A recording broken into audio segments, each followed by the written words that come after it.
Hello, everyone. I wanted to read this letter because I felt that it was important for this group and for the Baltimore County community in general to listen to this letter, because this is what's going on in some of the schools. The tolerance for bad behavior. So without further ado, here is the letter. It's dated December 9th, 2016. Mr. Wagner, I am a parent of a 7th grader at General John Stricker Middle School. Yesterday, December 8th, 2016, at approximately 4:05 p.m., I was parked in front of the school waiting for my daughter to finish drama.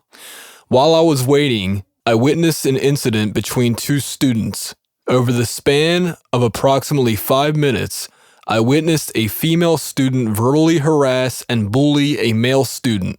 Although I could not hear what was being said, her body language and posturing made it abundantly clear what her intentions were. She was aggressively approaching this young man to the point his back was against the building and he could back up no more. She approached and retreated 3 times. The 4th time, she gave her book bag to another female student, one of approximately 10 students in the immediate vicinity of the front entrance, and hit him in the back of the head 3 times with enough force to jar his head to the side with each hit. I waited a couple minutes in anticipation of a teacher or any adult to reach this incident. No one came out of the building, so I went in. Upon approaching the front doors to the school, I saw 20 to 30 people, mostly students, but a handful of adults. I approached the first teacher I saw, who was maybe 10 to 15 feet behind the doors. Again,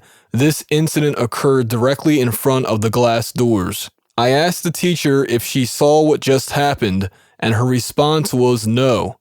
I described the incident I just witnessed, and I identified the aggressor.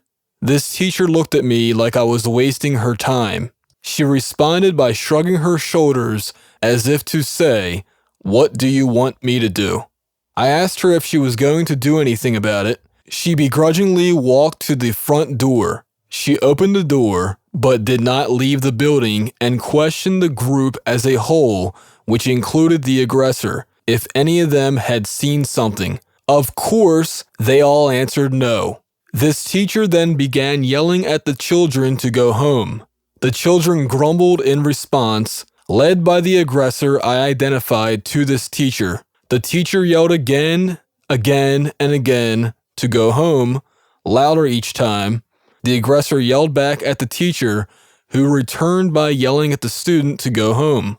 The students backed up approximately 10 feet from the front door and continued the loud, disrespectful, and out-of-line comments directed toward the teacher. The teacher turned and closed the door. I left furious. I was angry at what I had witnessed. I was angry that not one of the 20 to 30 students and adults in witness of this incident helped this boy. Most importantly, this teacher acquiescing in fear of irrelevance to this middle school student has left me enraged. Is it the policy of General John Stricker to ignore bullies and physical assaults? How can you expect these students to confide in you if no one is going to stand up for them? Since the beginning of this school year, my daughter has filed reports, plural, against a specific student in her 7th grade class. Additionally, she has filed witness reports, again, plural, in support of her friends against this same student. This student has called my daughter a bitch, has physically shoved my daughter, has made inappropriate, vulgar comments, has hit and kicked students. To the best of my knowledge, this student has received only lunch detention for his behavior. My daughter has never, not one time, had a teacher follow up with her regarding any of the reports, which I thought was school policy. The MSDE bullying, harassment, or intimidation reporting form is useless if the policies and procedures are not adhered to after a form is filed. Until yesterday, I had no reason to question my daughter's reasonable safety at school. Until yesterday, I believe the teachers and staff looked after these children, kept them safe from physical harm. Until yesterday, I was not a complaining parent. I took my daughter's comments with a grain of salt as she is 12 years old. However, that is no longer the case. I have instructed my daughter to file a complaint each and every time she has an inappropriate encounter with another student. At the very least, I intend to create a paper record of all incidents of which she has personal knowledge. Hopefully, this record will not be needed, but if my daughter is a victim of any type of physical or sexual assault or extreme bullying, I will pursue all remedies available within the school system and the legal system. I have the utmost respect for educators and administrators, for that is one profession I could not pursue. I am sure your hands are overfilled and tied with bureaucratic red tape. My background is in family law, so I can empathize with the hardships and terrible stories some of these children may bring to you. I understand some of the hurdles your students may have to deal with. I know not all parents do what is right and in their children's best interest. I know that my child should be safe in school. How many knives have been found this year? I know that my child's and all students' concerns and complaints should not fall on deaf ears. If my report of physical assault on school grounds is completely ignored, I have to conclude that the students' reports are equally ignored. I felt the need to write because these kids deserve better.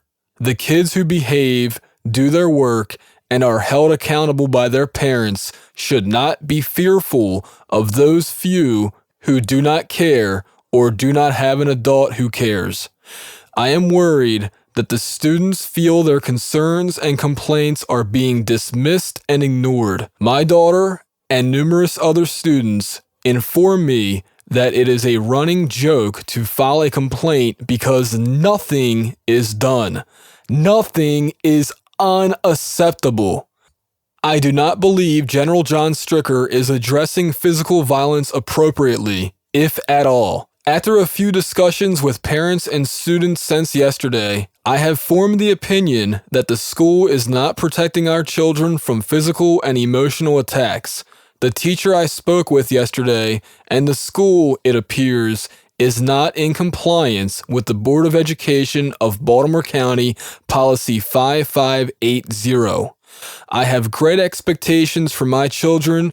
I will not let a student's actions or a teacher's inactions to compromise their safety, happiness, or education. I welcome the opportunity to discuss my concerns.